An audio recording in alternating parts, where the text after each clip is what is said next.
has become the biggest coronavirus super spreader. But still the organizers are unrepentant. They have broken every law of this country. They have been spreading hate against the lockdown. And they have told their followers to do everything possible to defy and defeat the national lockdown. And as of now, as of this minute, at least, and I underline the word at least, 118 coronavirus positive cases come from this Islamic congregation alone. This Islamic congregation has also at least effectively 3,000 corona suspects. All those who broke the lockdown and all those who attended the Tablighi Jamaat Markaz, a congregation of Muslim clerics from 16 countries, many of them coronavirus affected, and 19 states. These people came together, and not only did they break the lockdown, but they actually asked their followers everywhere to break the lockdown. Can you believe it, viewers? The leaders of this group even went on record to question the logic of a lockdown. They made fun of our national effort, and they used religious teachings, which are all out on YouTube now. These tapes can be heard and seen. They use religious teachings to claim that the lockdown announced by Narendra Modi needs to be defeated. They said the lockdown announced by the Indian government makes no sense. These are dangerous people. These lockdown cheats, they have compromised us all.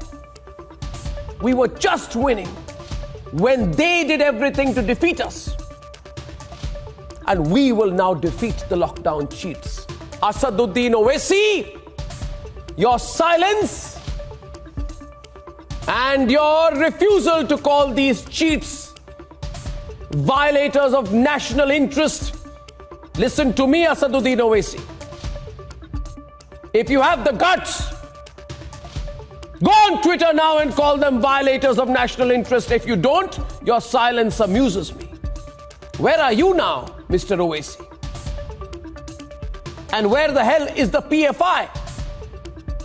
The PFI, which chops hands of people, calling them non-believers, promotes terrorism, now has the gall to question the crackdown and say that the Tablighi people are being victimized, that this is a systemic failure.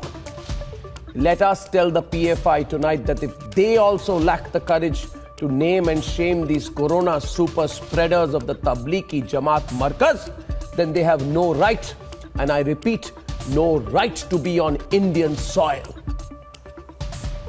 Enough. I call upon the Indian government tonight to initiate strong steps, and I repeat, for a second night running. The Modi government should initiate draconian steps, unforgiving steps to teach groups like the Markaz a lesson, make them pay, destroy their financial base, put huge fines on them, lock up their leadership in jail, but for God's sake, don't let them abuse Indian democracy anymore. The people of India who can't move ambulances in Shaheen Bagh,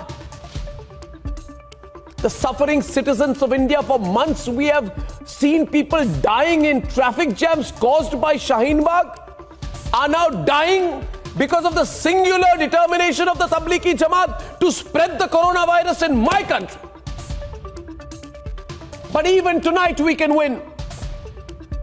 We have identified the corona villains, and all we need now is a superhuman effort to isolate them.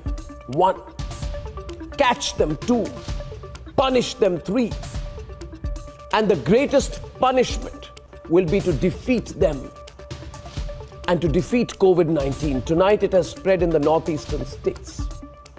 and across towns and cities where the Tablighi Jamaat members spread it deliberately and with acute, deliberate callousness.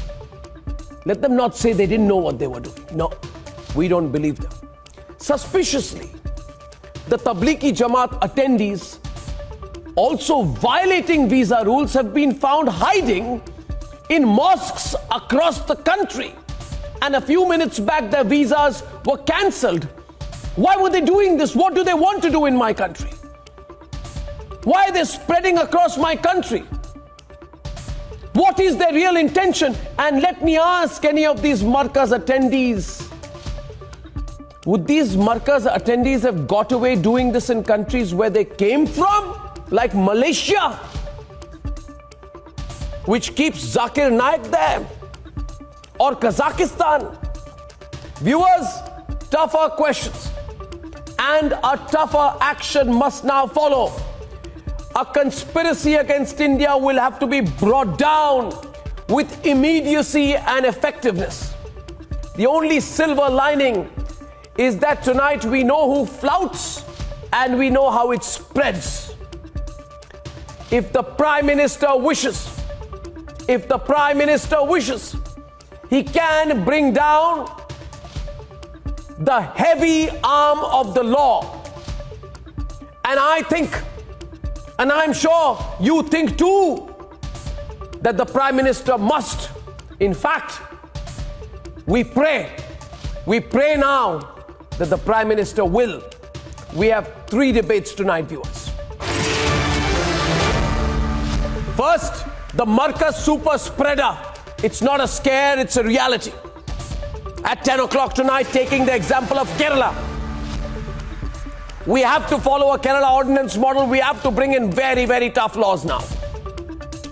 Tough laws, punishment, fines, and arrests must follow. At 10:30 p.m. tonight on Lockdown Questions for diabetic patients. Remember, India, we can win. We can win. We will defeat this. All this and more is coming up, and here are the headlines this 31st of March, the Tuesday evening, on The Debate Tonight.